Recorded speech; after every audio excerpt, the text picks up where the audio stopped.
ஓம் சக்தி. சக்தியில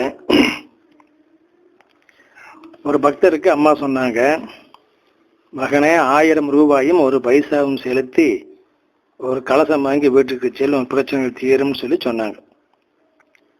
1 பைசா புழக்கத்தில் இருந்த காலம் கப்ப அவர் என்ன பண்ணாரு, பணம் கட்டுற இடத்துக்கு வந்தார், 1000 ரூபாய் எடுத்து கொடுத்தாரு. 1 பைசாவில் இன்னும் ஒரு கணக்கு, அதனால 1000 ரூபாய் போது வாங்கிக்கோங்க அப்படின்னாரு. உடனே அந்த கேசியர் என்ன பண்ணாரு, அம்மாட்ட போய் கேட்டார், அம்மா ஒரு பக்தர் இப்படி கேட்குறாருமா, சொல்றாரு, என்ன பண்றது, இந்த 1 பைசாவும் சேர்த்து கொடுத்தா வாங்கிக்கோ, ஏன்னா வாங்க வேண்டாம் விட்டுருன்னு சொன்னாங்க. அதை அம்மார கேஷியர் வந்து, ஐயா நீங்க 1000 ரூபாயும் 1 பைசாவும் கொடுத்தா தானே வாங்க சொல்றாங்க அம்மா, இல்லைன்னா வேண்டான்னு சொல்றாங்க. இவரு அது என்ன அப்படி அப்படின்ட்டு பணம் கட்டாமல் போயிட்டாரு. அப்புறம் பிரச்சனை இல்லை, அவர் அனுபவிச்சாருங்க. இன்னொருத்தர் பாருங்க, என்ன சொன்னாங்களோ அம்மா செய்யணும். 1 பைசா நம்மளுக்கு வந்து சாதாரணமாக தெரியல, ஆனால் அம்மா கணக்கு வேற மாதிரி இருக்கு. ஒரு கைவண்டி தொழிலாளிங்க எங்கள் பக்கத்தை சேர்ந்தவர், அவர் வீட்டில் ஏகப்பட்ட பிரச்சனை, அம்மாட்ட வந்தார், வாக்கு கேட்டார். அம்மா சொன்னாங்க, மகனே 301 ரூபாய் கட்டி கலசம் வாங்கி வீட்டில் வச்சு கும்பிட்றான், பிரச்சனையெல்லாம் தீர்ந்துரு அப்படின்னு அம்மா சொன்னாங்க. உடனே அவர் கோவப்பட்டு, அவரே ரொம்ப வறுமையில் கந்து வட்டிக்கு பணம் வாங்கி மருவத்தூர் வந்திருக்காரு. அடி பாவி, என்கிட்ட என்ன இருக்குது ஏது இருக்குன்னு உனக்கு தெரியாதா, என்கிட்ட ஏது காசு 301 ரூபாய்க்கு நான் எங்கே போவேன், என்ன போய் 301 ரூபா கட்டி கலசம் வாங்க சொல்கிறையே அப்படிங்கிறாரு. உடனே அம்மா சொல்கிறாங்க பொறுமையா, மகனே உன் வீட்டில் போய் பார், பெட்டியை திறந்து பாரு, அதில் பணம் இருக்குது அப்படின்னு அம்மா சொல்கிறாங்க. இவருக்கு ஒன்றுமே புரியல, சரின்னு வந்துட்டார். வீட்டுக்கு வந்து அவருடைய தகரப்பட்டி திறந்து பார்க்குறாரு, பணமெல்லாம் ஒன்றும் இல்லை, ஆனால் எப்போவோ வாங்கி வச்சா ஒரு லாட்ரி சீட் இருக்குது. இப்போ அதை எடுத்து அது அப்போ குழுக்கள் தேதி முடிஞ்சிருக்குது, அதனால் பேப்பரில் பார்க்குறாரு. பார்த்தா அந்த நம்பருக்கு 500 ரூபா பணம் விழுந்திருக்குது. அவ்வளோதானுங்க, நேராக மருவத்தூர் வந்து 301 ரூபா கட்டி கலசம் வாங்கிட்டு போயிட்டாருங்க. அவருடைய பிரச்சனைகளும் தீர்ந்தது. யாருக்கு எந்த நேரத்தில் எப்படி கொடுக்கணும்னு அவங்ககிட்ட இருக்குதா இல்லை எல்லாம் அம்மாவுக்கு தெரியுங்க. அம்மா வாக்கு கொடுக்கும் பொழுதே அதுக்கு தேவையான பணத்தையும் கண்டிப்பாக கொடுத்துருப்பாங்க சக்தியில். அடுத்து பாருங்க, ஆந்திராவில் அனந்தபூர் மாவட்டத்தில் ஒரு பக்தர், அவர் மில் தொழிலாளி. அவருக்கு என்ன தெரியும்னா உடம்பு ஊரா தோல் வியாதி. அவங்க பேர் எஸ்தர். நம்ம அருவத்தர் பற்றி கேள்விப்பட்டு இங்கே வந்தாங்க. நம்ம குரு அம்மா வளம் வருவாங்க இல்லைங்களா ஆலயத்த, அப்போ ஒரு ஓரமாக வந்து பார்த்துட்டு இருந்தாங்க. அம்மா பார்வை அவங்க மேலே பட்டுது, அவ்வளோதானுங்க. அன்று இரவே அந்த தோல் வியாதி இருக்கிற இடம் தெரியாமல் காணாமல் போயிடுச்சு சக்தியில்.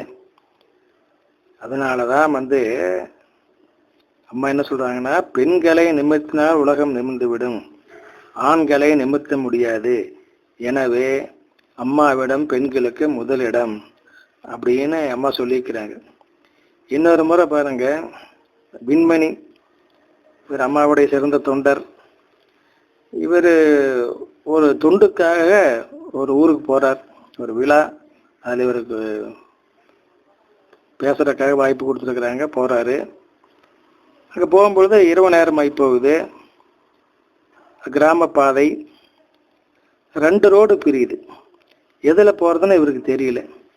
சரி அம்மாவை வேண்டிக்கிட்டு, அன்னைக்கு வர அமாவாசை இருட்டு, இந்த ரோட்டில் போகலாமேன்னு சொல்லி வலது பக்கம் இருக்கிற ரோட்டில் திரும்புகிறார். திடீர்னு ஒரு 7-8 நாய் கூட்டம் ஒட்டுக்க ஒடியாந்து அவரை குறுக்காட்டி நின்று அந்த ரோட்டில் போக விடாமல் எல்லாம் உழைக்குது. உடனே அவர் புரிஞ்சுக்கிறார், ஓ இந்த ரோட்டு அல்லவாட்டு இருக்குது, இந்த பாதை இல்லை, பக்கத்தில் இருக்கிற பாதைன்னு சொல்லி இடது பக்கம் இருக்கிற பாதையில் திருப்பி போகிறார். இப்போ அந்த நாய்கள் ஒன்றும் பண்ணல, எல்லாம் மறைஞ்சிருச்சு. எப்படி பாருங்க அம்மா செய்துன்னு. அடுத்து பாருங்க சக்தியில,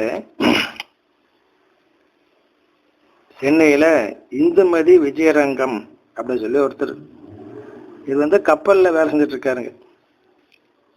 வீடு கட்டினாரு. வீடு கட்டின பின்னால அவருக்கு வேலை போயிடுச்சு, கடன் பிரச்சனை, வறுமை. மருவத்தூர் வர்றாரு. அம்மா வந்து சரி மறுபடியும் உனக்கு வேலை வாங்கி தரேன்னு சொல்லி வேற ஒரு கப்பலில் வேலை வாங்கி கொடுத்துட்டாங்க. அந்த நேரம் பார்த்து ஈரான் ஈராக் போர் நடக்குது. இவங்க கப்பலுமே அந்த நாடுகளுக்கு பக்கமாக தான் நிற்குது. என்னாச்சுங்க, இவர் தினமும் இப்போ கப்பல்லையே நேரம் ஒதுக்கி 1008 108 படிச்சுட்டு தியானம் இருந்துட்டு இந்த வேலையெல்லாம் டெய்லி கரெக்டாக செய்வார். அப்படி இவர் படிச்சுட்டு இருக்கும் பொழுது இவர் கப்பல்லே குண்டு உழுகுது.